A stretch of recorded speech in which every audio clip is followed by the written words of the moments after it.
I have a friend who has a son who was born without a right arm. His name is Billy. When Billy was 7 years old, he asked his mother if he could take karate lessons. At first, his mother was very nervous, because karate can be very dangerous with someone with 2 arms. But she wanted Billy to have as normal of a childhood as possible.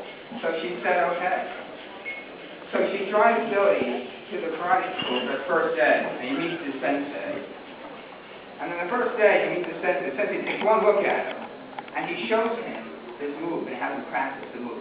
And he sends Billy on his way. He says, come back next week, Billy. So Billy goes away, he comes back next week. When he meets the sensei again shows him this one move and has Billy practice. And he sends Billy on his way, he says, Billy, come back next week. This goes on for some time. After a couple of months, the sensei says to Billy, you're ready for your first karate tournament. Billy looks at the sensei, and he's like, how could I possibly be ready? I don't even have 2 arms, and I've only learned 1 move. The sensei says, you're ready. Billy's so nervous, he doesn't want to tell his friends at school, he doesn't even want to tell his mother. So he goes alone with the sensei to the karate tournament. He gets to the karate tournament, and it's time for his first match of the day. He's standing on the mat facing his opponent, and he's so nervous, he's never been in this situation before, he doesn't know what to do. He looks over to the sensei, he says, Sensei, what do I do? The sensei says, do the move. So he does the move, and he wins his first match of the day. It's time for a second match of the day. Again, standing on the mat facing his opponent. He's very nervous, he doesn't know what to do. He looks over to the sensei. He says, Sensei, what do I do? The sensei says, do the move. So he does the move again, and he wins his second match of the day. This goes on round after round after round. Billy keeps winning these matches just knowing this one move. He gets to the finals of the tournament. He can't believe it. He's never been in this situation in his entire life. At this point, he's still nervous, but he's gained a lot of confidence because he sees this one move that he has tried over and over again has worked. He looks over to the sensei. No words need to be spoken. He nods his head. The sensei nods his head back. He does the move. He wins the entire karate tournament. The crowd is going crazy. Billy is ecstatic. On the drive home with the sensei, he says to the sensei, Sensei, I don't understand. How could I possibly have won this tournament? I only know 1 move. And in the middle of the sentence, the sensei stops him. And he says, Billy, you have mastered the most difficult move in all of karate. There's only 1 defense for that move. For your opponent to defend that move, he would have to grab your right arm.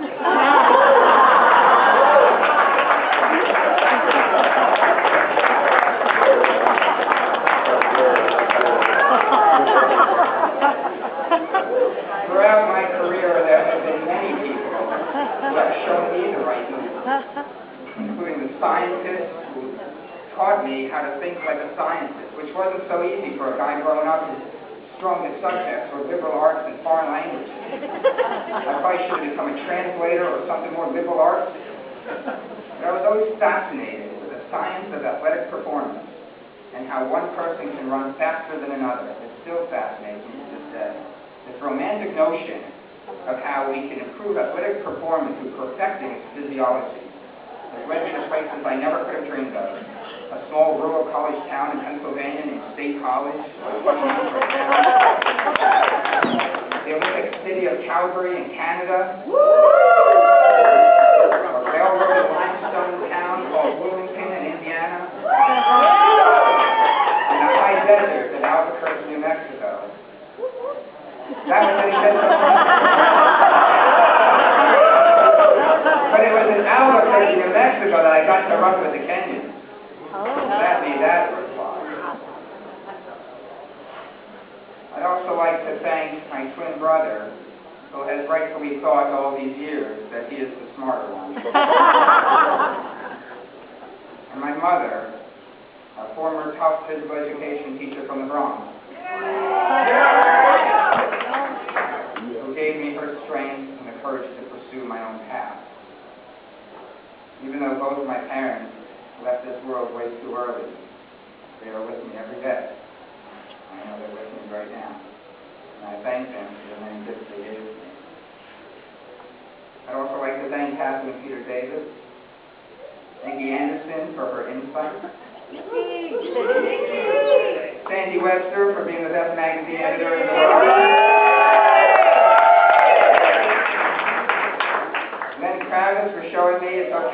quirky and how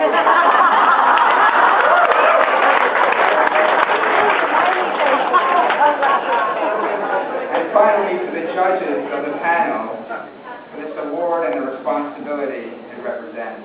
Thank you very much.